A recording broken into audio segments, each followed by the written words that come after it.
What is going on, guys, and welcome back to another video. Today we're going to be talking about everybody's favorite thing to talk about in classic World of Warcraft, RMT. We're going to be talking about item selling, mage boosting, GDKPs, and obviously travel services like the Warlock Summon Bot Mafia, and if these things have a place in Classic Plus. Do we think Blizzard should do something about them moving forward into Classic Plus, or just leave it the way that it is currently on Anniversary? So this is going to be a pretty highly controversial video, so I'm really excited about it. I love talking about this stuff. For those of you who've been watching the channel for quite some time, you know that this is my favorite stuff to talk about. So without further ado, let's dive into it. So what we're going to do to start out, right, before we talk about if these things belong in Classic Plus, I want to talk about how bad they actually are and kind of rank them, right? You know what? Let's make a tier list.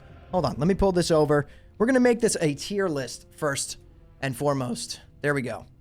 Okay, so if you guys could see down at the bottom here, this would be like, you know, selling items, like someone selling you Hodge by farming it themselves in BRD. The Warlock Summoning Portal, this would be summoning services all across the world, GDKPs, and then we have mage boosting right here. So before we talk about whether these things should be in Classic Plus or not, I think it's important for us to talk about how bad they actually are, right? Ranking them from the worst possible thing, the thing that promotes the most RMT, down to like the least important one, like it kind of promotes a little bit of RMT, but who really cares? So let's start off with the item selling, right? Like people going and, you know, soloing BRD at the beginning of Anniversary to sell you your Hodge, all that kind of stuff. Personally, and people may disagree, right? These are going to be my opinions. I don't think this one is that bad at all. I'm going to put that down at D tier. That should be allowed to be in the game, right? If you can go solo a boss and sell your services to sell this item to somebody, I think that should be allowed in the game. It's the same thing as a hunter soloing Dire Maul Tribute to sell buffs and sell, you know, Elven Tarnished rings and stuff like that. I don't think that that's that bad. I mean, again, let me know down in the comments below. I'd love to know what you guys think. But that one, in my opinion, absolutely kind of like doesn't really matter. I think that should be in the game. Now, we're talking about the travel services, the Warlock Summons. Now, where I would rank this probably would be, I guess, around B tier, right? Like, it definitely promotes a little bit of RMT, but is it the worst thing in the world? No. The problem with it is that it is controlled by summoning bot mafias, right? Hundreds and hundreds of warlocks that are run by bots, and if a normal player were trying to sell summons in that area, those bots then mass report that player, and it's an automated system, so that player gets banned. That is what I think is the actual issue with this. I don't think that selling summoning services is necessarily the issue. I think the issue is that it's controlled by a bot mafia that literally has taken over the game and made it so that a normal player that wants to go and try and set up a summoning spot and make some gold for a few hours can get mass reported and banned. I think this is a major issue, and Blizzard really needs to look into a way to fix this. I do think warlocks being allowed to sell summons around the world is part of the game, and I don't see, you know, why it should be not allowed, but I do think that it needs to be like kind of reeled back in. It's gotten out of control with the bot summoning and all that stuff, so that's where I would label that. And then next we have GDKP. This one is not the worst, in my opinion. I think mage boosting is the worst, so we're going to put GDKP in A tier and mage boosting up in S tier. And let me explain to you guys why. Now, GDKP, yes, it promotes some RMT, sure, but it also doesn't at the same time. I would say some people that do GDKPs, that's their way of farming gold. They're not RMTing. You know, that is, it still made people play the game, right? You still had to get together in a raid and go clear the content. Now, why I think mage boosting is the worst thing in the world is that it allows people to completely skip the game, promotes way more RMT than GDKP because you're not getting any return on your investment of that gold. Whereas GDKP, let's say someone goes in there with 1,000 gold that they farmed, they have a run where nothing drops, they don't buy anything, now they get paid out at the end of that. So they earned something for it, and they cleared the content and played with, you know, 20 to 40 other players at the same time. Whereas mage boosting, you're pretty much sitting AFK the entire time, dumping thousands of gold into leveling your character. So in my opinion, mage boosting actually promotes the most amount of RMT possible, and you get zero return on your investment of that gold aside from your character being leveled. So you're not getting paid out and then putting more gold back into the economy. It's like you're not sharing the wealth kind of thing.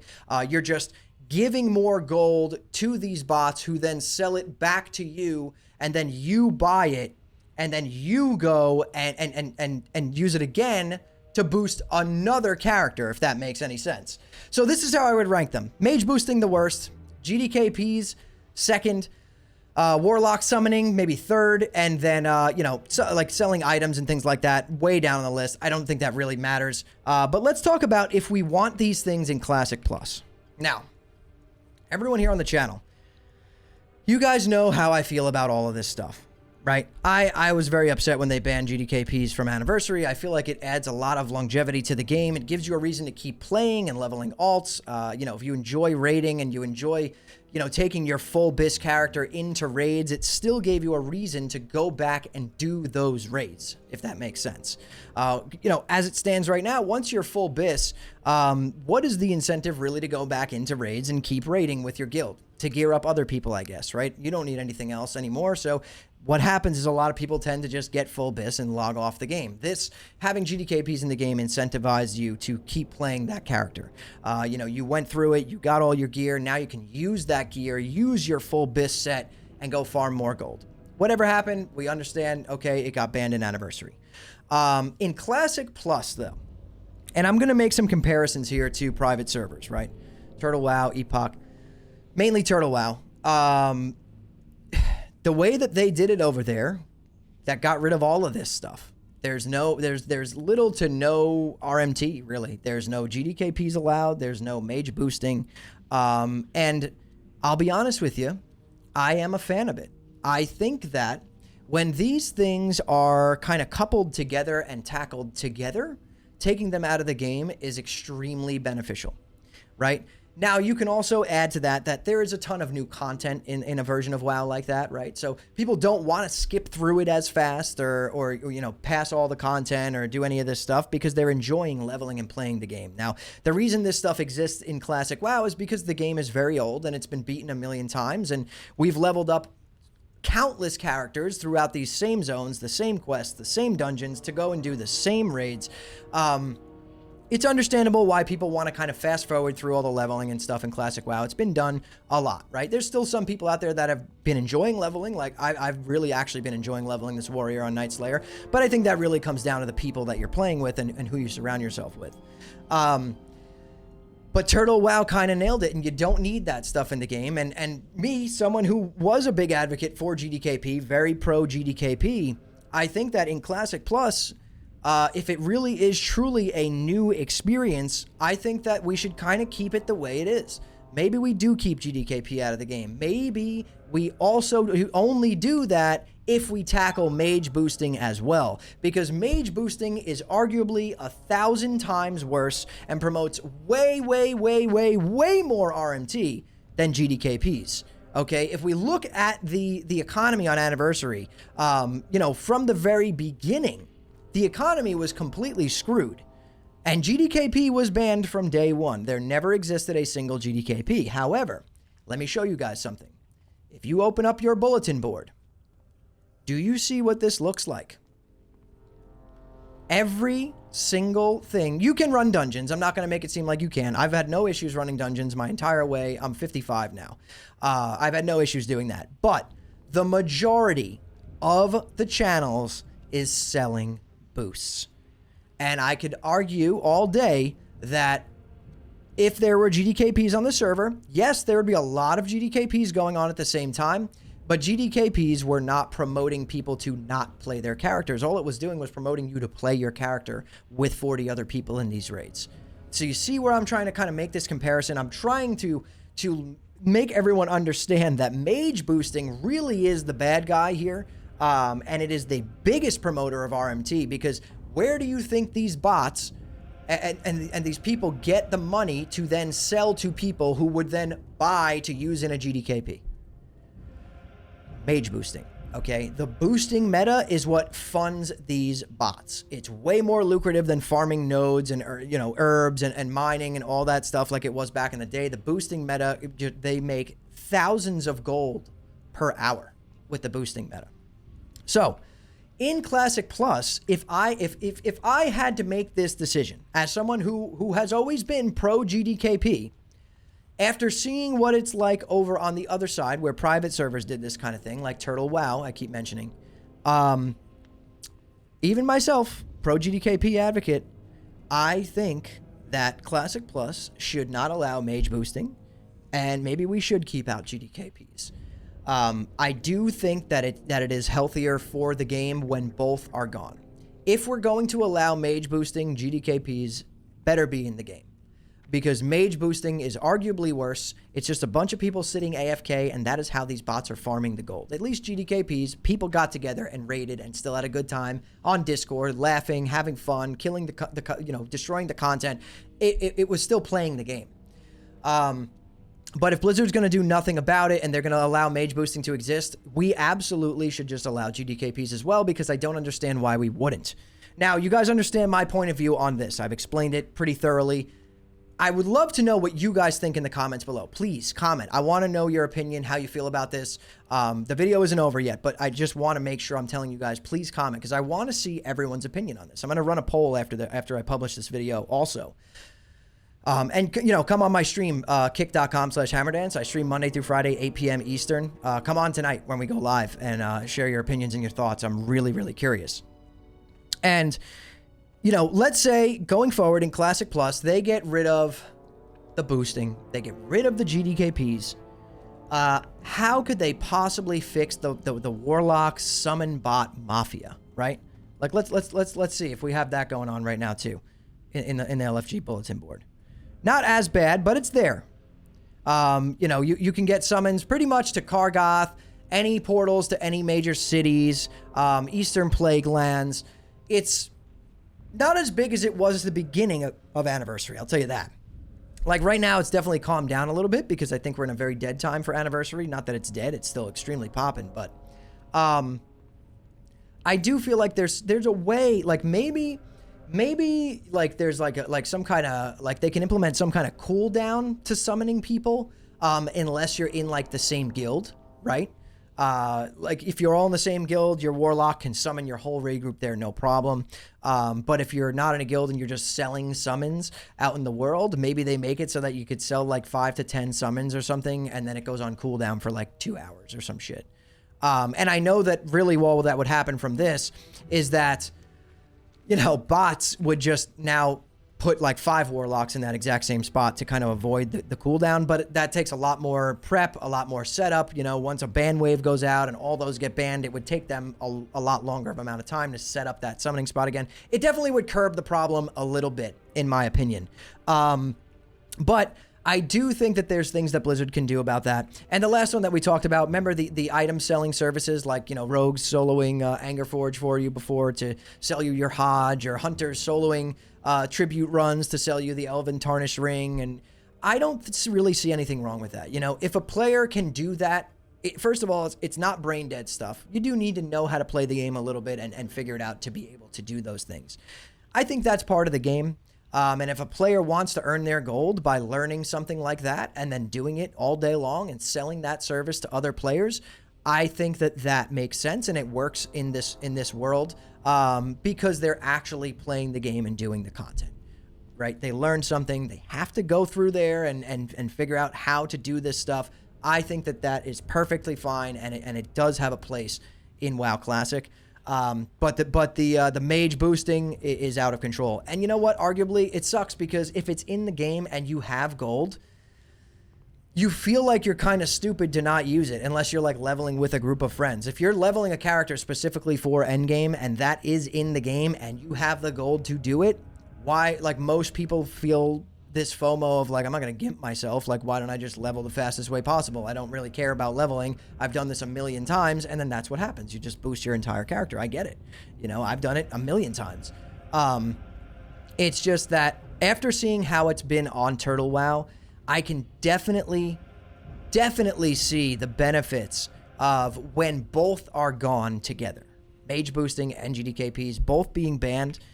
Really, really good. However, we haven't seen a world in which mage boosting is banned, but GDKPs are allowed, right? I don't recall a world like that. If you guys have ever seen that before. I mean, maybe, was that a thing? I didn't really play Somm that much. I hit 60 and then quit. And I know mage boosting was nerfed on Somm. Like, you couldn't mage boost in dungeons. I don't think they had banned GDKPs at the time. Were there a lot of GDKPs on Somm? I'm not sure. If you played it, let me know down in the comments. I want to know what that looks like. But maybe there's a world where mage boosting can be banned and the summon bot mafia can be taken out, out of power, and GDKPs can exist with a lot less, RMT conversion rate, like where people are actually just using the gold that they earned in game to do GDKPs and then earn more gold and continue raiding and be incentivized to raid on alts and things like that. I'm not sure. All I want to do in this video was I wanted to bring to light these things that, we always talk about RMT and all this stuff, but nobody ever really fully breaks it down into like an actual tier list of what's the worst and what's not that bad. And listen, at the end of the day, guys, there is always going to be RMT in World of Warcraft. Classic, retail, because you know why? There's pretty much RMT in almost every single online game at this point in the world. It exists everywhere. Everywhere it exists. It is just like part of gaming culture at this point. It really is just, it's something that I think is up to the developers to save the players from themselves, if that makes sense. Players will always take the most efficient route, okay? The shortest, path from point A to point B. And the problem is, why it feels so bad in WoW Classic is because the demographic of WoW Classic players is older people, right? We're not old per se, but we're older than like younger gamers. I'm 33. I have the demographics and the statistics from my YouTube. I can see that mostly everyone that watches my content is over the age of 30, like 80%, right? So when you're over the age of 30 and you have either a real job or whatever, you're kind of a little more set up in life, you have this extra money to spend on your hobbies, right? And a lot of people, their hobby is playing Classic WoW. So if this guy that works 40, 50 hours a week has 2 hours a night to play, but he makes $100,000 a year, it's almost a no-brainer. He's going to buy a shitload of gold and he's going to boost the characters that he wants and play the parts of the game that he wants to enjoy with his 2 hours. That is going to be very hard to fully eradicate, but there's ways to make it a little bit better, like getting rid of the summoning bot mafia, maybe banning mage boosting and GDKPs at the same time, maybe banning mage boosting and leaving GDKPs in the game. I don't really know the entire answer, but I really want to get some opinions from you guys down in the comments, because a lot of the times I read my comments, there's a lot of troll, dipshit answers down there, but there's a lot of times where I read through some comments and people have really, really good ideas that I didn't think of and that I haven't seen anyone else think about. And then I can take those comments and bring them to light in another video. So seriously, if you guys have ideas or just want to share your opinions on this, please comment it down below, because I will see it. And also, if you don't want to do that and you want to come hang out on the stream, I stream Monday through Friday, 8 p.m. Eastern over on Kick, kick.com/hammerdance. We are this close to being partnered on Kick. We are so close. So anyone who wants to show some support, please come on over, drop a follow. It takes 1 second. You get to watch the stream with no ads over on Kick, and I stream in a very high bit rate. It's super crispy with almost no delay whatsoever. It's like real-time live interaction. So definitely come support over there, and all you have to do to support is kind of just hang out in the stream, even if you're lurking and cooking dinner in the background. It really does help out quite a bit. But yeah, that's really all. That's it. That's all I want to talk about. For anyone looking for a home, if you are playing Anniversary, we are on Nightslayer Horde. I restarted the guild over here. We are over 150 players currently, all leveling together. Guild runs all day, all night, just prepping for TBC. We'll definitely run some classic raids. Obviously, we'll jump into Nax when that comes out. So if you're looking for a home, Nightslayer US Horde, Whisper, Hammerdance in-game. We are the Tavern. We've been the Tavern since the beginning of SOD. And you could also join the Discord by clicking the link below as well. And if you guys enjoy and love Classic WoW as much as me, subscribe to the channel, turn on post notifications so you don't miss the next time I post a video. But that's it, guys. That's all I've got to talk to you guys about today. So thank you all so much for watching and listening in. I'll see you all in the next one.